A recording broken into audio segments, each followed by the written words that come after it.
Welcome to the pocket. My name is Scooter, and here for you guys today. I got my week 15 power rankings. Man, I love making these videos. They're really, really long, but I love talking about every single NFL team and giving my take on each of them just for you guys. And now, before we get started, I just want to remind you guys please leave a like on the video to let me know that you enjoyed it and to support the channel. Leave your thoughts in the comments. Tell me, who did I get wrong? How would you change this list?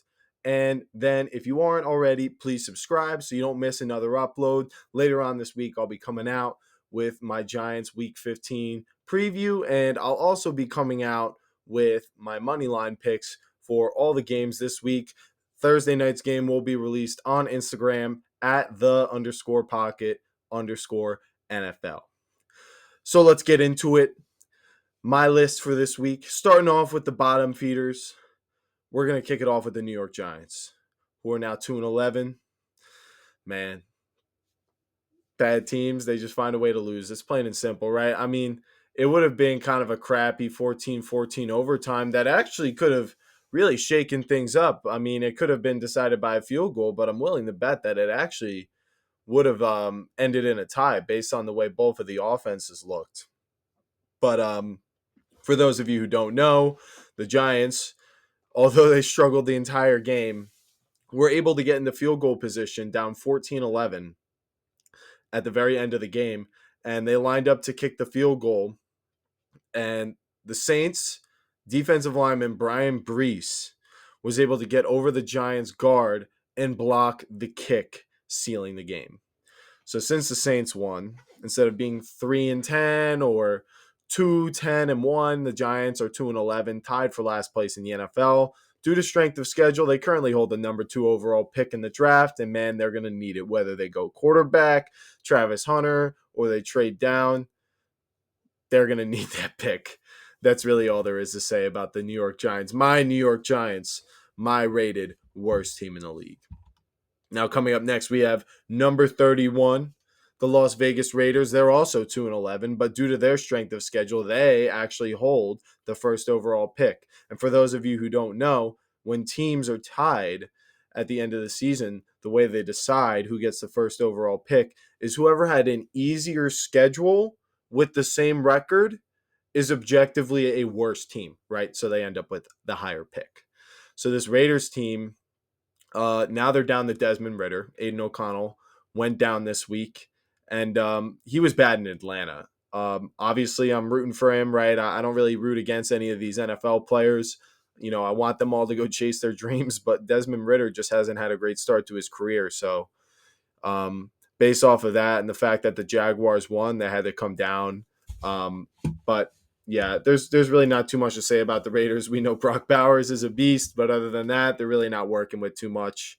But yeah, as for Desmond Ridder, maybe he just needed a change of scenery. You know, some Atlanta hasn't looked good with Kirk Cousins. They obviously didn't look good with Desmond Ridder last year or Taylor Heineke. So maybe the Falcons are the problem. But as of now, he's not getting any benefit of the doubt. The Raiders are the 31st ranked team. Coming up next, we got a team in this tier who actually got a win this week, and that's the Jacksonville Jaguars at number 30. They're 3-10 now. They were holding the number 1 overall pick for quite a while, but beating the Tennessee Titans, they move out of that draft spot. And it's like, yeah, they won, but oh no, like you move down in the draft order. I guess it's good for the culture, you know, beating a division rival. But I mean, you beat like Mason Rudolph, the Titans backup, and like I don't know. You know, there's wins for culture, and then there's games like that. Whatever the players think of it, you know, I bet the Jaguars hope it's for the best. But hey, I guess it's a nice win. You know, 10-6, Tank Bigsby legacy game, the MVP with the touchdown. But yeah, I mean, this Jaguars team they're pretty much done, right? I mean, they kind of fell into a win here. So I did move them up above the Raiders. The Raiders they're down to like their third string quarterback, right? Because they had Minshew, then they were working with O'Connell. Now they're on Ridder. The Jaguars, they still have Mac Jones, who's definitely not as bad as Desmond Ridder. That's for sure. Although the rest of the team, I don't know. I would still probably give the edge to the Jaguars. Moving on to our next team in our bottom feeders tier, we got the Tennessee Titans, number 29, with a 3-10 record. Over the past 2 weeks, I was sort of bracing myself for perhaps like a Titans like late season resurgence. Well, that didn't happen. I was hoping that Will Levis could maybe ride the momentum coming off the win versus the Texans, but that seems like it's just not going to happen. And Will Levis did get injured in this game, so they're also down to Mason Rudolph. So it's just what you're going to notice with a lot of these teams in this bottom feeder tier is a lot of them are down to backup quarterbacks. I mean, the Giants, the Raiders, the Jaguars, and now the Titans, right? So all these teams down here with these backup quarterbacks, like, sure, we can talk about the cast of weapons on the Titans. We can talk about JC Latham and how, he's not been too bad, but they still have a bad offensive line and their defense isn't really too bad. So I guess I'll give them some credit. I would say they're probably ahead of the game compared to the Jaguars, Raiders, and Giants when it comes to just total roster, but they still got to figure out a quarterback. I don't think Levis is going to be the guy. Moving on to our next team. At number 28, we have the New Orleans Saints at that's not correct. 3-10. No. The Saints are 5-8. That's correct. I don't know what it says on the tier list. Yeah, it does say 3-10. Well, that's unfortunate. They are 5-8. They got a win versus the Giants this week, but you barely beat the Giants, right? I couldn't think of a much worse win in the NFL. Like, if you were to give me any of these teams and say pick one team that they should beat, it should be the Giants, right? Because the Giants are just absolutely decimated and demoralized right now. And not to mention, the Saints lost Derek Carr in this game as he was scrambling. He basically tried to dive over top of someone, trying to get the extra yard, I believe, for a first down, and he landed onto his hands and face, and broke his hand. Like, dude, you're a quarterback. Like, you can't be doing stuff like that. I get it's late in the season, trying to seal a win, but it was just not wise, and so that is why they're moving down 3 spots. If you have a backup quarterback, going in, it obviously your team is going to be worse. So that's how I justify them falling into this tier, even though they won this week. Now, other than that, really not much else to say about the Saints. I mean, I guess their cast of weapons is semi-deep. I mean, they're without Olave and Rashid Shaheed, but they're still making it work in the passing game. Their run game wasn't that great this week, though. So, like I said, not much to say. And then moving on to our last team in this tier, we have the New England Patriots. So they had a bye week, but they still have a starting quarterback. So you know what that means? They're at the very top of this list, right? I would argue, their roster probably, they don't have the same cast of weapons as any of these other teams, except for, maybe the Saints, considering their injuries. I'd say even, the Raiders have an edge over them with, a guy like Brock Bowers. But this Patriots team, despite not having weapons, they do still have Drake May. They still do have a defense that's playing hard and a culture that is being established. So although they are not a great team, I think they are probably the most stable bottom feeder team. And I would argue that they're almost sort of doing what our next tier is, which is the still trying tier. So some of these teams also have 3-10 records, but for various reasons, they're still trying to win games, right? So I'll explain that about each team as we get to them. So starting off our still trying tier, we have the Cleveland Browns, who are 3-10. They played the Steelers this week, and they gave a fair effort, but they're really no match for Pittsburgh this time. They were at Pittsburgh. There was no elements that were, you can argue whether or not it assists a team like the Browns, but it appeared that it did, as it sort of forced turnovers that shook up the Steelers' stability. But in this game, the Steelers kept it a lot cleaner. Even though they didn't have Pickens, they were still able to make big plays with guys like Van Jefferson and Mike Williams. So they hung in there. But as soon as Jameis threw those 2 picks, it was pretty much over. So there they go, dropping down another 3 spots. I mean, you get excited after some of these Jameis Winston games, even when they lose, thinking that the team is really better than it is, just because they're exciting. And maybe next week we'll get another 400-yard, 4-touchdown, 4-interception game from Jameis, and I'll be moving them ahead of our next 2 or 3 teams. But as for now, they're going to stay down here at 26, clearly outmatched by the Pittsburgh Steelers. Moving on to our next team, we have the New York Jets, who are actually going to climb 2 spots in a loss to the Dolphins, 3-10. They lost in overtime, right?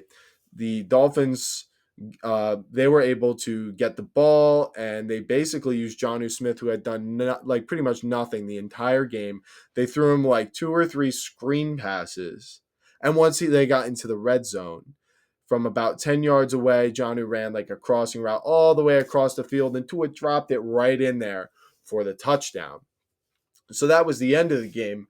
But as for throughout like the most of the game, I would say this was probably one of the Jets' better games. Actually, Aaron Rodgers was passing the ball pretty well, and although the Dolphins' offense is very dangerous, right, and they were moving the ball pretty well. I believe Sauce didn't play in this game either. They were still able to hold them to, what was it, like 20 points before overtime. So that's a pretty good showing by this Jets team. I would say the difference between them and the Browns and the rest of the 3-10 teams, besides, I guess, the Panthers, is that the way they manage to lose is like the same every week. But it's not like bad losses, right? They're not getting blown out with the exception of like maybe 3 games. Every other loss that they've had has been by like a field goal or 4 to 6 points, something very manageable. And I just can't believe how bad this season is going for the New York Jets. But we're going to move on to our next team, and that is going to be the Dallas Cowboys. Now, this Dallas team, they hung in there, and they'll still be able to make the playoffs at 8 losses. And if you actually look at the playoff race for the NFC, it's pretty crazy. The only team that's mathematically eliminated, they're saying, is the Giants. I mean, first of all, that seems a little personal. But how are the Panthers eligible to make it at 3-10? Like, if they win out and go 7-10, and the Commanders, Rams, and Falcons all also finish 7-10, I mean, they have a less than 1% chance of making the playoffs. So I was originally going to name this tier Forget the Numbers, but anyway, or Forget the Math. But this Cowboys team is technically still eligible to make the playoffs, kind of like the Bengals. If you're finish 9-8, like, you're not really far off from being able to make it. It's just I have a lot more faith in a team like the Bengals than the Cowboys and Cooper Rush to do such a thing. And we saw that on display, that the Bengals obviously needed that one more than Dallas does. Dallas's season's effectively over. So I guess we'll see this for 1 or 2 more weeks, since they are still eligible, that they're going to be like really trying out there, trying to win every game. But once they hit 9 losses, 10 losses, I'm sure, they're going to lay down and protect their starters for next year and start to prepare for the following year in draft season. So that's the Dallas Cowboys 5-8. For those of you, if I didn't mention it already, they did literally play the Bengals. So that was part of why I made that analogy. Moving on to our number 23 team, we have the Chicago Bears, who are now 4-9. They played the San Francisco 49ers this week. And in my take, I said that the 49ers would win somewhere around 23-20 or 20-17. I thought that the Bears defense would do a decent job containing the 49ers offense. And I thought the, Bears offense would be able to, semi-produce against what's been a banged-up 49ers defense. But no, the 49ers absolutely dominated this game on offense and defense. I mean, they held the Bears to 13 points, and they scored 38. So that's just utter dominance.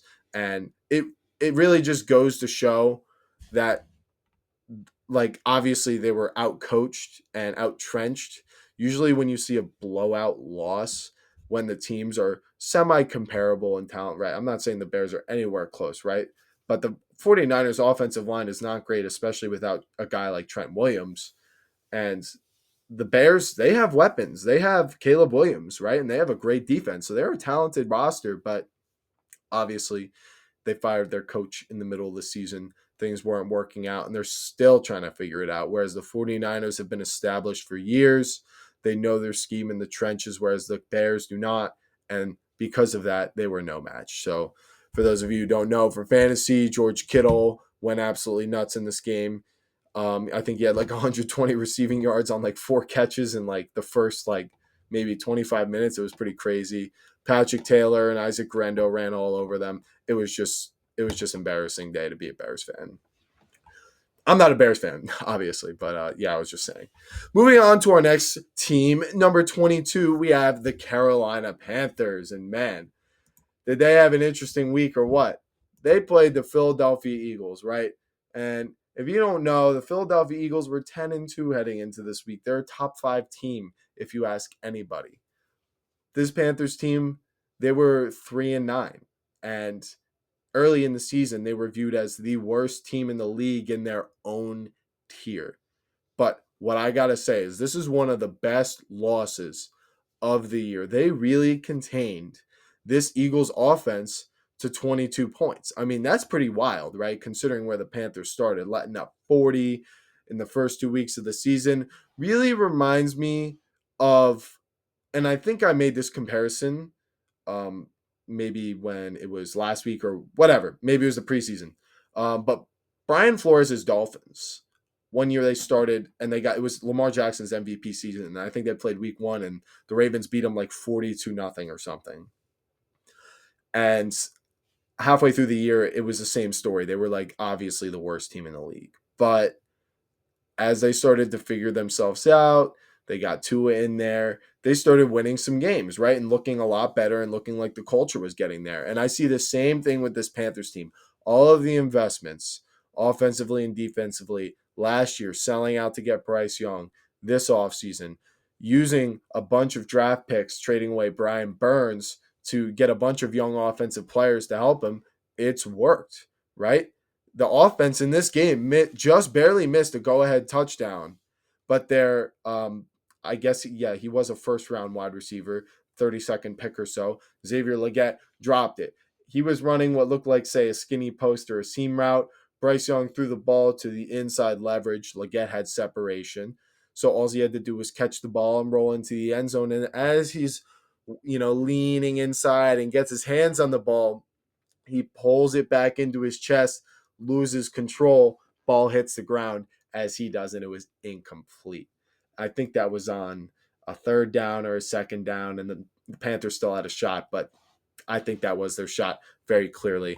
But if they're just a few clicks away from this thing working, that's pretty crazy, right? Especially to compete with a team like the Eagles. That Munich game really changed this Panthers team quite a bit. So that's going to be it for my still trying tier. And now we're going to move on to playoff hopefuls tier, right? So I did mention that the Panthers, the Bears, the Cowboys are still technically able to make the playoffs, but that tier is called still trying, but it's also sort of called forget the math because those teams are just not making the playoffs. I would be astonished. But now we're in our true playoff hopeful teams. All these teams are probably somewhere between 6-7 and 7-6. We got 1 5-8 team in there because they're my little special situation and my special exception. But let's lead it off talking about the Indianapolis Colts. They had a bye, so really no change. I mean, they beat the Patriots the week before, and the Panthers, I mean, they could technically be in the playoff hopefuls tier, right? If I really have them at the top of the still trying tier and they're still eligible, then they're right there, right? But no, I'm not moving the Panthers ahead of the Colts. Colts have won 6 games this year, despite their struggles with starting Anthony Richardson or Joe Flacco. So, I'm just gonna leave him here, and maybe the bye week will really help Anthony Richardson, right? And he can learn and progress and really be prepared for these last few games that are going to be absolutely crucial this last month of the season. If he can go on a bit of a run and get hot, then they can sneak into the playoffs and they can do something. I still have faith in him, but until then, we're going to have to wait and see. Moving on to our next team, number 20, we have the Atlanta Falcons, who dropped to 6-7 with a loss to the Minnesota Vikings. This game was I was gonna say ugly, but actually this was a very interesting game. For a while, it was looking like just a shootout that the Falcons were maybe gonna have a chance to hang around in, and they slowly were. I mean, in the third quarter, the score was pretty close. It was 21-10 Looks like that's 21. Yeah. So it was tied. But then in the fourth quarter, the Vikings scored 3 touchdowns. And doing part of that was Kirk Cousins. He threw 2 interceptions in this game. Obviously not ideal. I mean, if you have a really athletic, playmaking, improvising quarterback who can sort of make up for an interception, even a guy like Jameis will rifle it downfield with his strong arm and, make some big throws. Kirk really doesn't look good right now. I mean, he doesn't look mobile at all. He's throwing interceptions. He doesn't look like he has good arm strength. You brought Kirk Cousins here to take you to the playoffs.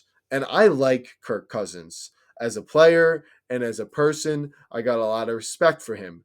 But if Penix isn't better than this, like as soon as like next week, what's going on with his development? Because you, like I said, you brought Kirk here to take you to the playoffs and he's played poorly and you guys are 6-7. It's like the same thing as last year. The offense has everything it really needs. And I think if Penix got put in there, I mean, he could really blossom quickly. Penix is a talented player. He's not just the pocket passer that we saw in college. He tested and ran, what was it, a 4.4 or a 4.5?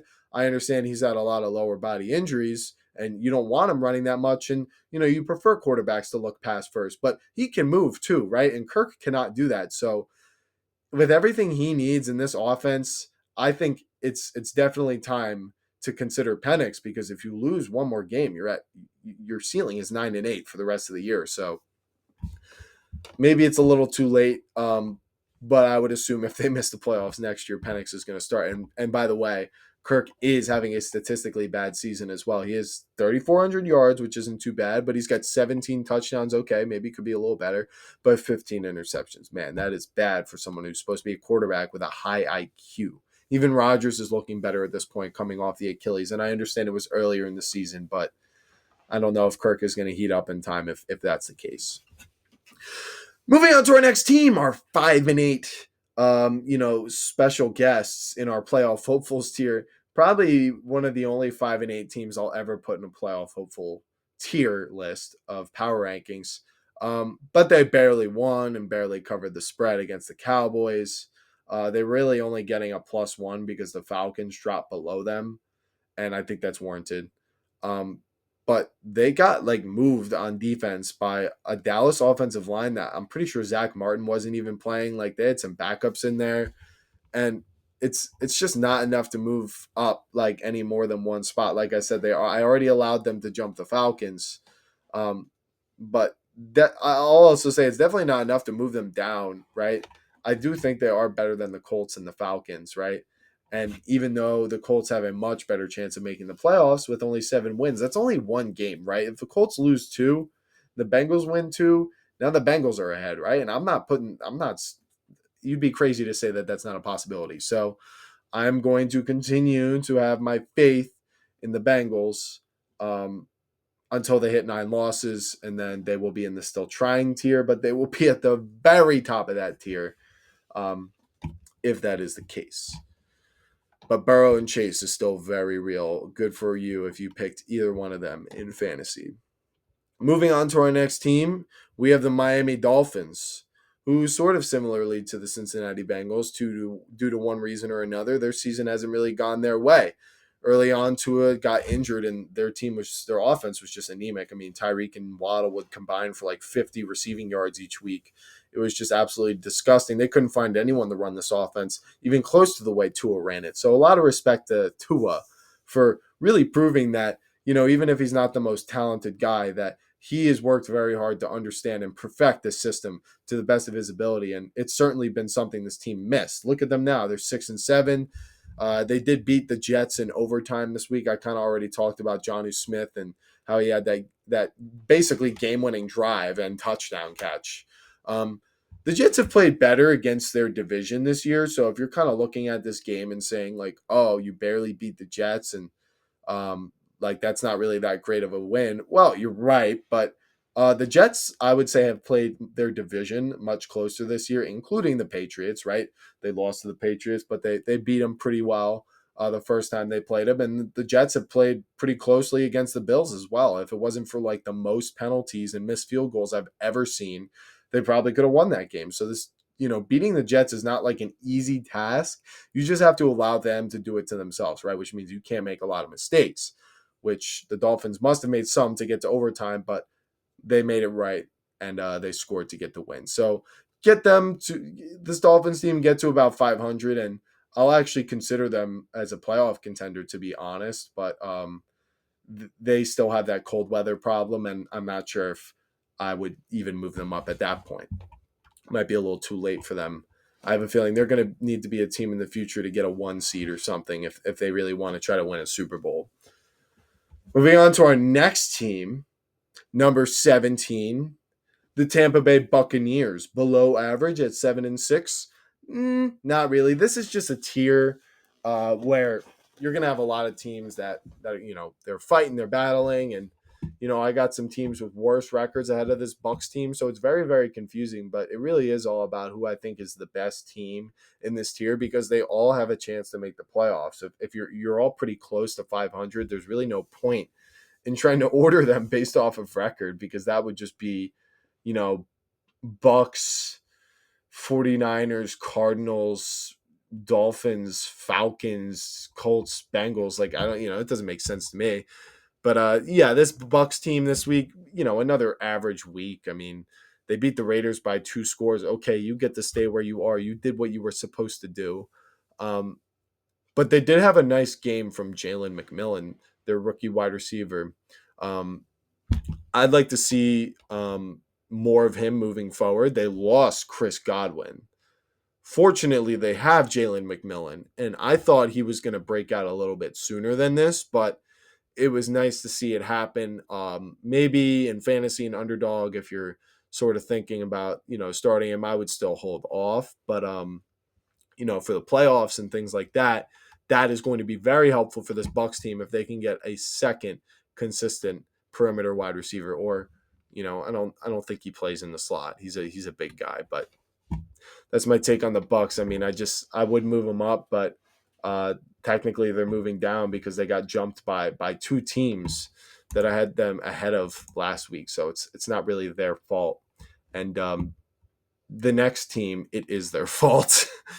Number 16, the Arizona Cardinals at 6-7. Ouch. I mean, this was just a really crucial loss. I mean, and it really came at a bad time too, right? I mean, it was coming at a time where it looked like the Cardinals were getting hot, right? The defense was playing much better, and Kyler was doing what he needed to do on the offensive side of the ball to win these games. But you go to, play Seattle, and you're hoping at least it's closer than last time, right? I mean, last time it was close, right? But the Cardinals got destroyed by the Seahawks defense.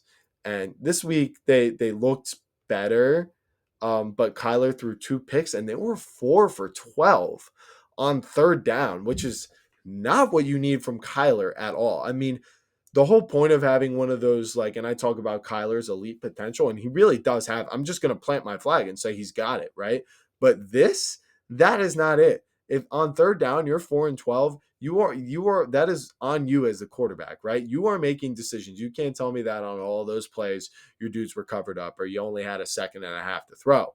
I get this Mike McDonald defense can be a lot, but it seemed to me like Kyler just got confused.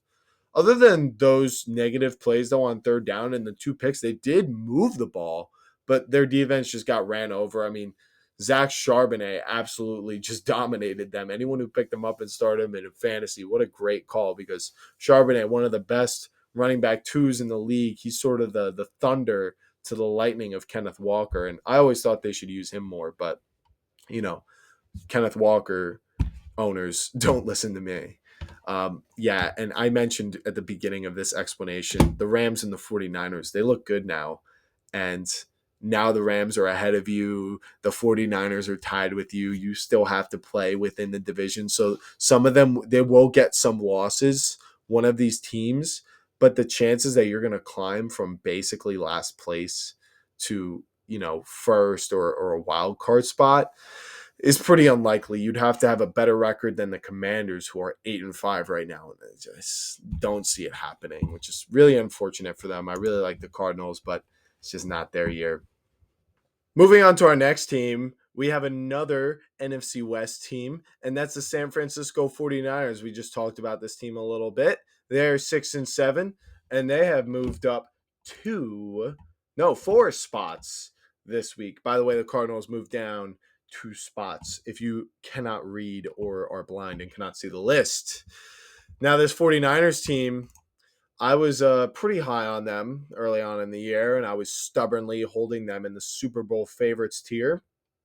A lot of people were giving me the business about that, saying that the 49ers aren't like that. Well, I understand they are 6-7, but if I had to put faith in any 6-7 team to crawl out of that hole and make the playoffs or make the wild card, it would be the 49ers, right? And you'd be a fool to say it's anyone else. The Cardinals do not have a better chance. They do not have the roster to compete with this 49ers team and culture late in the season when it matters. I'm not just saying, oh, the Cardinals beat them early in the year. Dude, that is not the same thing as when it matters in week 17 and week 18 and you're trying to make the playoffs. It's basically a playoff game and they have more experience. The Dolphins, right, the cold weather narrative. The Bengals already have 8 losses, right, and they're in the AFC. The Falcons 6-7. They look terrible right now with Kirk. And then the Colts, AFC, maybe the bye week helps them finish out the season. And then obviously the Bears, the Cowboys, Panthers, they're not doing nothing, right? So you got the 49ers competing with the Rams and the Commanders for that last wild card spot, assuming the Seahawks win the division, right? So the way they looked this week was completely different. McCaffrey, he's done, right? And Jordan Mason's done. And anyone who's followed the 49ers, for a couple years, you've noticed guys like Elijah Mitchell, Jordan Mason, whoever steps into this role is going to produce. And that's what Isaac Guerrero did, right? Until even he got injured, right? And then it was Patrick Taylor, and he was having a good game.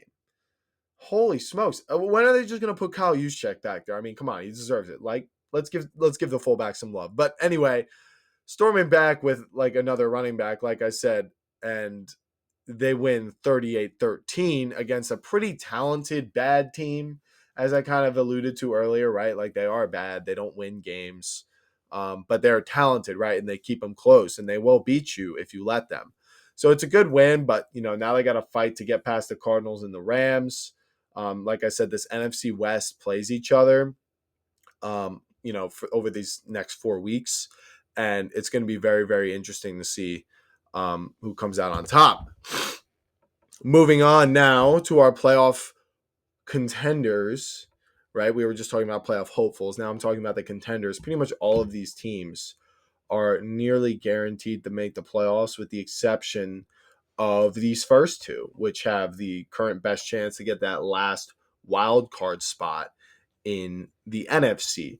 All the other AFC teams in the playoff hopefuls tier are competing with I'll just say the Broncos, right, or the Chargers to make that 6 or 7 seed.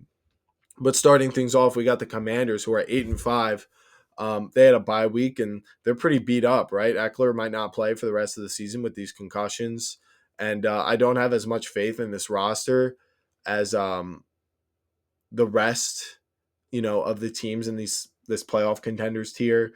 I think if there was a team between the Commanders, Broncos, and Chargers, or even Seahawks to kind of choke and like fall out of the playoffs, I think it would be the Commanders, right?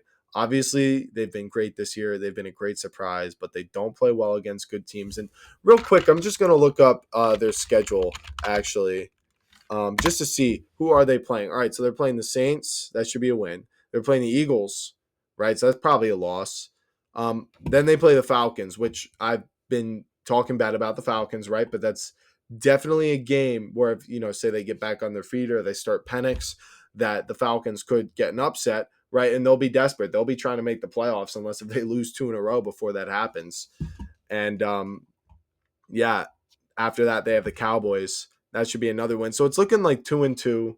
So they should be 10-7 and they should be fine. But if they go 9-8, right? If they drop that Falcons game, you never know. And crazier things have happened. So we'll just have to wait and see. Like I said, they had a bye. So Not going to punish him too much, but I did move him down one spot. And why? That's because of our next team, the Los Angeles Rams, who are now 7-6. Shocking me. I thought this team was down and out. I thought they'd be where the Cardinals are. But wow, their offense went off. Stafford, 2 passing touchdowns. Kyren, 2 rushing touchdowns. Kupp was 5 for 92 and a touchdown. He broke out a long one. And then Puka Nacua, 12 receptions for 162 yards and a touchdown, and 5 carries for 16 yards and a touchdown on the ground. Man, Puka Nacua, I mean, there is a ton of great wide receivers out there. And sure, he's got a pretty good quarterback, right? But plenty of, great top 5 wide receivers, like guys like Chase. They have guys like Joe Burrow. So I'm not going to take that too much away from him. Stafford's a great quarterback, but is Puka like a top 5 wide receiver? I mean, let's think. We got Chase, we got Jefferson, we got Tyreek, we got AJ Brown, and we got CeeDee Lamb. But I would say, hey, listen, AJ Brown, CeeDee Lamb, I think they're pretty comparable to Puka Nacua when it comes to talent. And I don't know. There's a couple other guys like Devontae Adams who really should be in there, but it seems like he's slowing down. And yeah, I just want to get that out there. I'm planting my flag. I think Puka is a top 5 wide receiver. That's my opinion.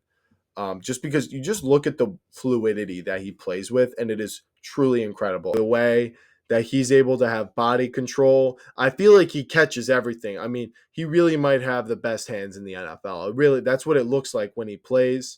And then obviously he's a big body too, right? So he can moss you. He can get physical. He can be tough to tackle, after the catch. So having a guy like him healthy again, pair him with Kupp, and you got Kyren, Sean McVay calling the plays. I mean, as long as that's there, they got a chance to beat pretty much any team in the league. And we saw that as they took down the Bills, who I had at, I believe it was number 2 the previous week. So good for the Rams. They move up 4 spots. They're tied for me with the 49ers for biggest riser. And even more as I'm looking at this list, I'm looking at the next, the next team at least, and I'm thinking maybe they should have jumped them. But hey, we'll see. Moving on to our next team, number 12, we got the Denver Broncos at 8-5.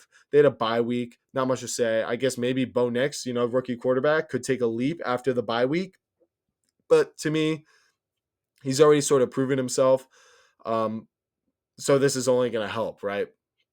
I was going to move the Rams ahead of them, but I want to see what they look like after this bye week, right? You got a great coach and Sean Payton, and, people question him over the past 2 years, but I think he's reestablished this year that he is that great of a coach. So assuming that, I would assume this bye week is something he is going to take advantage of and they will finish strong.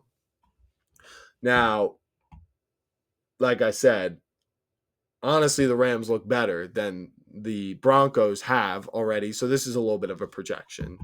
But yeah, they did have a bye week, so not as much to say.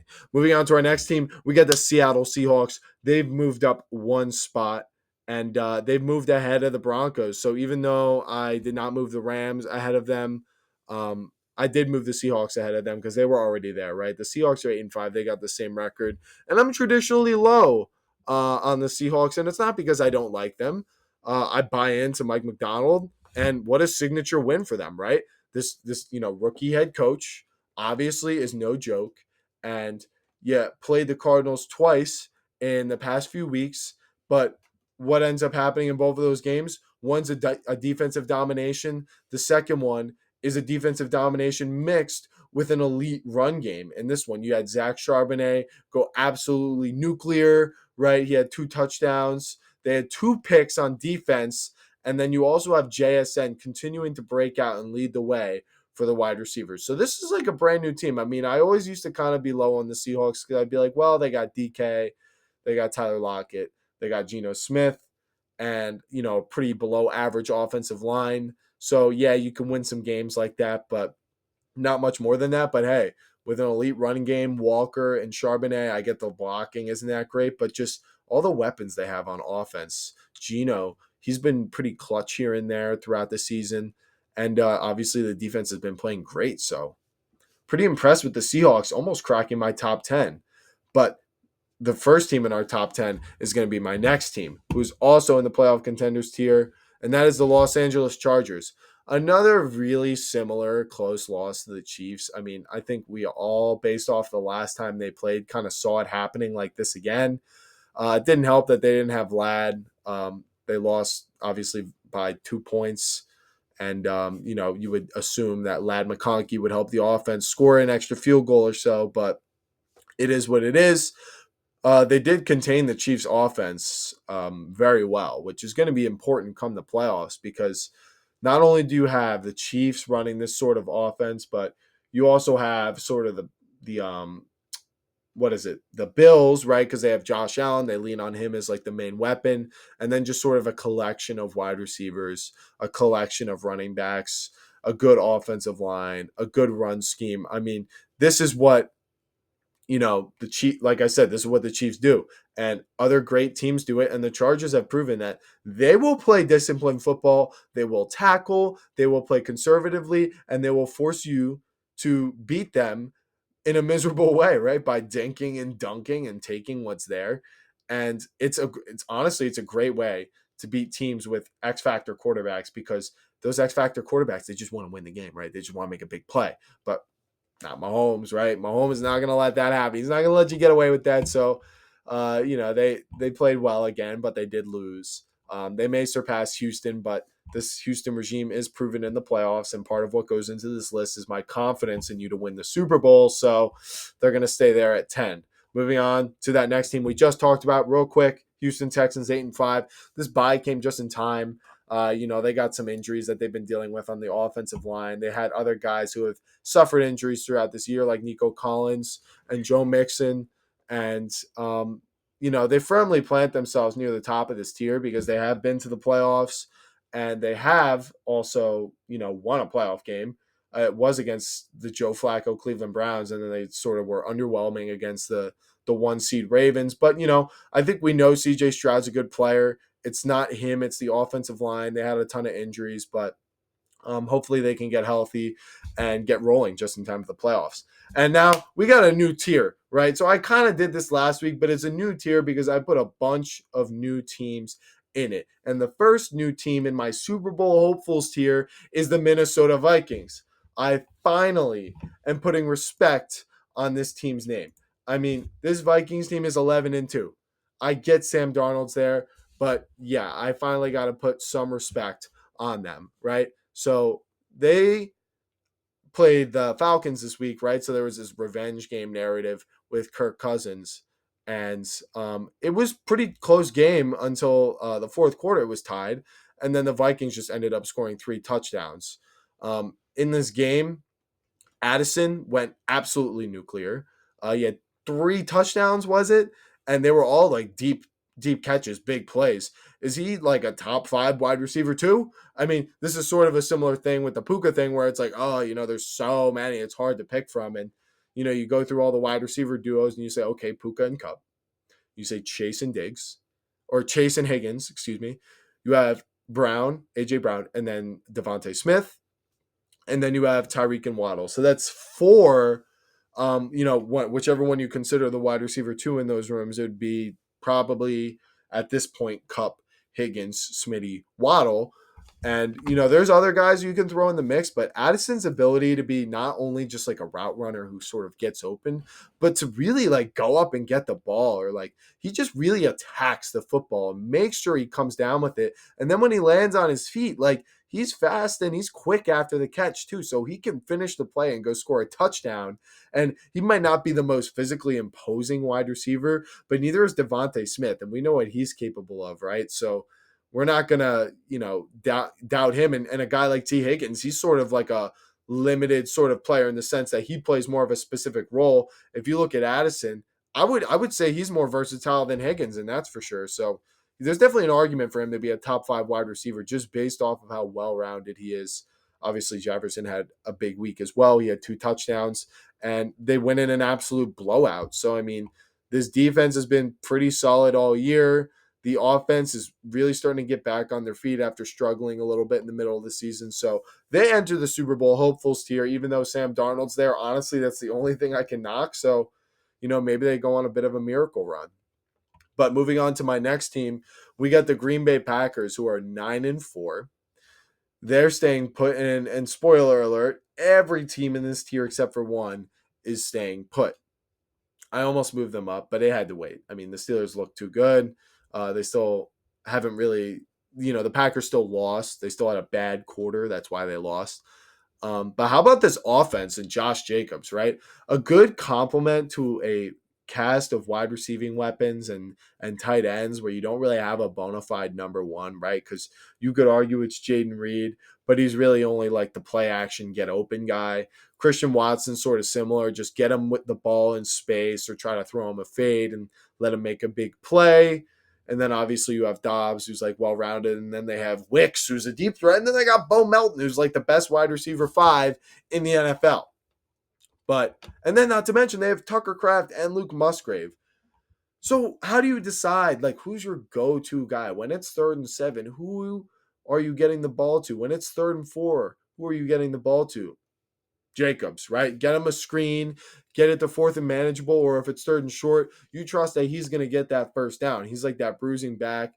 Really reminds me of not only David Montgomery, but honestly Marshawn Lynch. The way Jacobs runs is he is not like fast, but he is very quick and fluid for his size.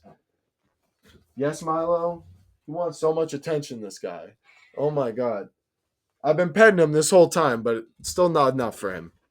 But anyway, yeah, Jacobs has been an absolute monster. I mean, 3 touchdowns in this game. He couldn't be stopped in the red zone. And that's the other thing that makes you reminded of Lynch is, yeah, he's very fluid. He breaks the arm tackles, running those inside run plays. And he's really a sure bet for 5 yards. Like he might not break as many 20-plus yard runs, but he's so consistent between the tackles. And then once you get in the red zone, like since his vision and fluidity is so good and he can slip between those gaps, a big guy like him trying to stop him from scoring, it's nearly impossible if they block it up right. So run game looks good.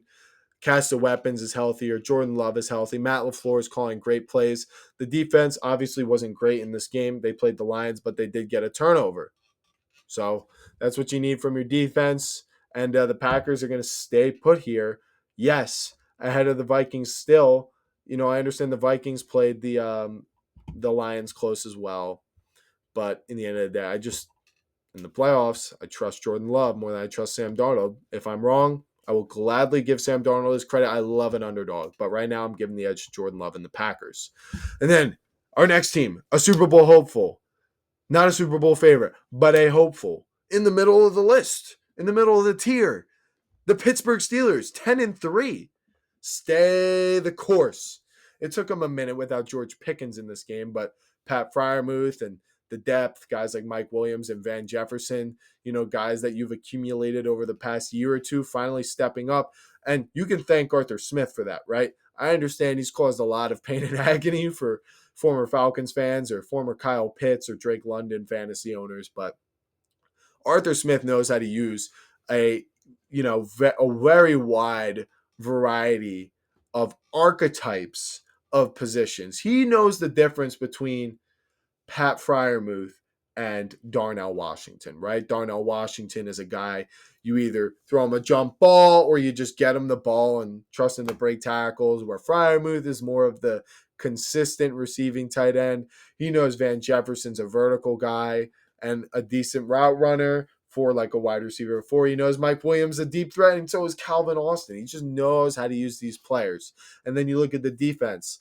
Not the most incredible showing, right, against Jameis, but they did get 3 sacks, 2 picks. Nice. Hey, that's not too bad. And then just to top it off as a cherry on top, added context, since starting Russell Wilson, the Steelers are 8-1, only defeated by the Jameis Winston snow game X Factor magic. And honestly, I could see literally, I'm not even joking when I could see the Lions and the Chiefs somehow losing to the Browns because they just can't figure out what to do when Jameis is throwing 5 touchdowns and 5 interceptions. It just happens, right?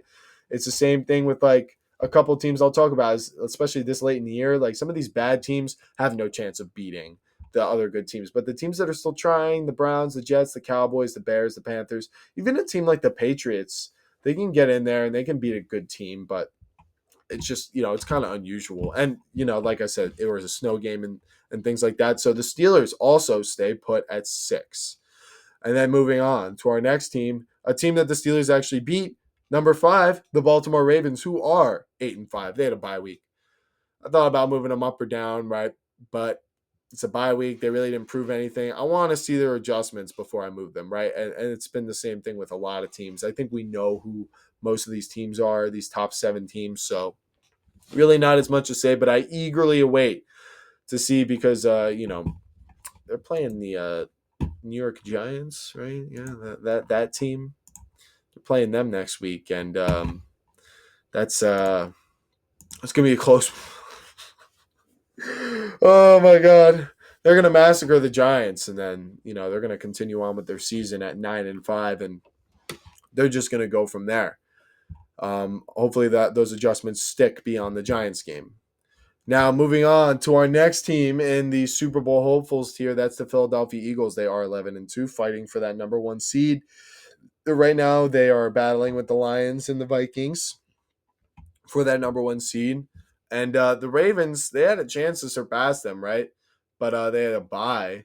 But this Eagles passing game this week, really concerning. And what could the Panthers defense have possibly done to get in the way of this offense, right? Like, this is one of the best offenses from a just straight roster construction standpoint. Not even just this year, but for like the past 3 years. Like, this offense has been absolutely incredible, but well, not like consistency wise, but we're just talking about talent here. I don't know. I just don't understand what the Panthers were able to do on defense to stop them. I mean, the Chiefs, who've struggled on offense all year, scored 30 on this Panthers team, right? And that's not like the Panthers weren't playing good. The Panthers were pushing them in that game. And I guess, it looks better for the Eagles defense, right? Because Panthers put up like 27 on the Chiefs. But this is the glaring stat. 2 other teams have been held to 22 points or less by the Panthers this season. That would be the Giants and the Saints. Not a good look on very thin ice for next week. And not to mention, there's some stuff coming out.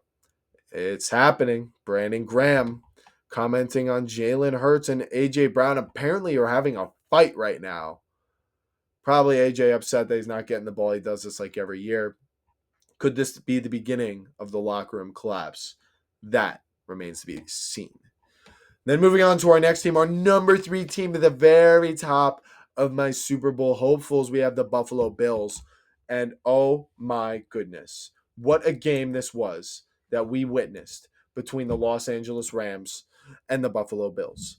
I mean, Josh Allen specifically had 6 touchdowns. One of the most impressive losses I have ever seen. Sort of the opposite from that Panthers game. It's not about the difference in team talent and expectations. This is about the stats that Josh Allen was able to put up. I mean, 2 rushing touchdowns, 4 passing touchdowns. I mean, it was just absolutely remarkable to see a guy go out and do that and still somehow manage to lose. I mean, a lot of it, I'm not saying it was garbage time or that, it was easy for him. He had 320, or it was not 3, or it was 3 rushing touchdowns and 3 passing touchdowns. Excuse me. Khalil Shakir, he had a big game, right? He had 100 yards, but most of that was because he had like a 50-yard touchdown catch. Matt Collins got in there for a touchdown. They got a big play from Ty Johnson too. So as I sort of explained about the Chiefs offense, they just sort of have a collection of guys, right? I mean, Shakir, Amari Cooper, Ty Johnson, Matt Collins. They got like 3 running backs. Obviously, Allen is a monster. But their defense, that's why they're moving down. I mean, I really didn't move a lot of these teams. I have a lot of like faith and, benefit of the doubt attached to all these teams. Even the Eagles, a team that I don't like, who almost probably should have lost to the Panthers. I kept them there. Mostly because I wasn't going to move the Steelers or the Ravens or any of those teams ahead of them. But just like, they still won the game. But for this, it's like, man, like this defense, they went from looking like well coached, tackling really well, to just none of that. I mean, it seemed like they just weren't ready at all for what Stafford and McVay were cooking up. And I mean, now that the three of them are healthy, Puka, Cup, and Kyron, it's really hard to stop the three of them. And obviously, the Bills didn't prepare well enough, and they paid for it. So they're going to move down one spot. Still encouraged by what I saw from the offense, but the defense, I feel like this happens every year where they look pretty good at one point and then they start to fall apart. So I was kind of hoping that wasn't the case, but I'm getting ahead of the curve on that one. I'm moving them down. And so that leaves us with the Super Bowl favorites.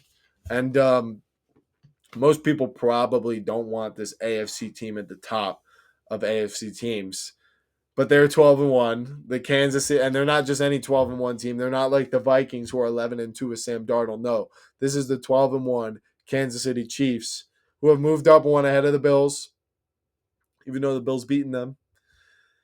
And it's just hilarious, right? I mean, I love the jokes on Instagram about like the Chiefs devil magic jokes. Oh my god, it's just too funny. Like the way that they win games is just hilarious. They're just like the Patriots of this age. And I guess it was a solid win, right? The Chargers are a playoff team.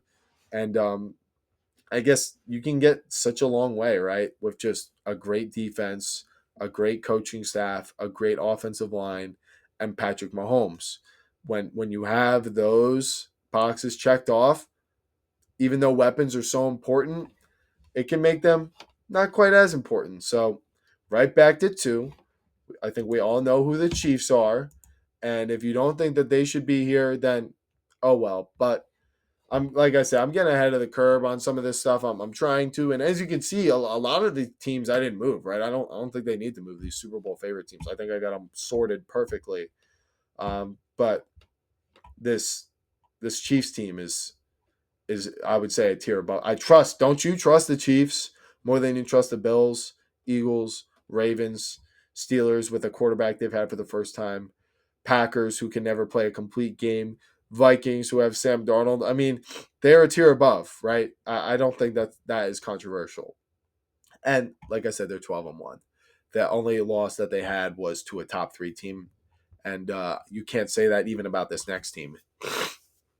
Number one, the Detroit Lions, who are 12-1. They had a really close game that was very scary. It really was. They had a lot of injuries on defense, and they got put to the test this week. Now, they didn't really play that great on defense, but they did have a turnover. One turnover can make up for a bad defensive performance, and that's what happened in this game. But they showed why they're the best team in the league right now, right? I mean, they were in a very usual position to kick a field goal and take the lead, but what did they do? I mean, it was 4th and 1, and they were on like the Green Bay 30, right? So it was a decent field goal, but very makeable. But you got this offense, and last year and the year before, they would go for it on 4th downs, kind of like the Eagles did when they made their Super Bowl. So they line up after Montgomery got stuffed the previous play. They line back up with Montgomery in the backfield and a bunch of tight ends, and they hike the ball. Jared Goff trips, still gets the handoff off to Montgomery, who punches his way down for like 5 yards. And man, what a bunch of confidence. What a great call. I mean, the Madden player in me was screaming, you have to go for this. Even if you don't get it, yeah, they get the ball back and maybe they can get in field goal range. And obviously it's not going to pan out well for you unless if your defense shows up. But what do you think is the best unit on the field? Is it your defense or their defense? Definitely not. Is it your offense or their offense? Yeah. Like, so if you can keep your offense on the field, you do that. And that is what great coaching is all about, is just understanding. It's not just drawing up plays where people get open. It's about understanding what your team's best quality is and then using that over and over and over again against your opponent until they find a way to stop it or they hedge to it. Say if you're running and they load the box, meaning they give you more opportunity to pass, or if you're passing too much, right, and they basically, drop everyone into coverage, right? They run cover 2 man or cover 1, with a robber, or you have a mobile quarterback, right? And then they use a QB spy. Well, that's one less guy in coverage. You have to use your best quality over and over and over again until they find an answer, right? Because that is going to give you, because now you are dictating the strategy of this game, because you know what they're going to do, right? You know, if you have Lamar Jackson and they start spying, you're going to say, okay, the middle of the field should be more open now because there's one less guy in coverage. If we find which side he's on and we go away from that, there should be something there, right? Or there should be a running back who's open in the flat. I can go on and on and on, but this Lions team knows that, much like the Eagles, they have a great offensive line, they've got great running backs, and they've got a great offensive, coaching culture, right? They know what they're good at, and you call it in a moment like this, and it makes you somewhat unstoppable. This is how you can beat a team like the Chiefs. We saw the Bills do it, and that's why I still have the Lions above the Chiefs. I still do have that much trust in the Lions this year, because the Chiefs, despite how consistent they are, and this is pure benefit of the doubt and devil magic, them being at 2. The Lions, obviously, they've proven that they can beat anyone, right? They have the team construction to beat you in any different way. Their defense, yes, is suffering some injuries, but they were still able to beat the Packers this week. And to me, that's impressive enough. So that is my take for every single team. That's my power rankings for week 15.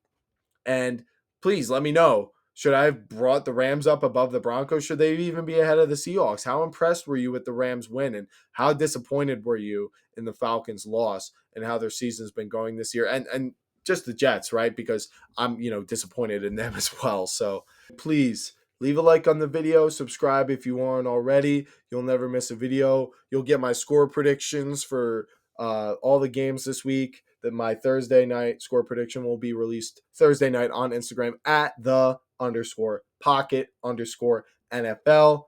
And that's all for this one. I'll see you guys in the next one, and peace out.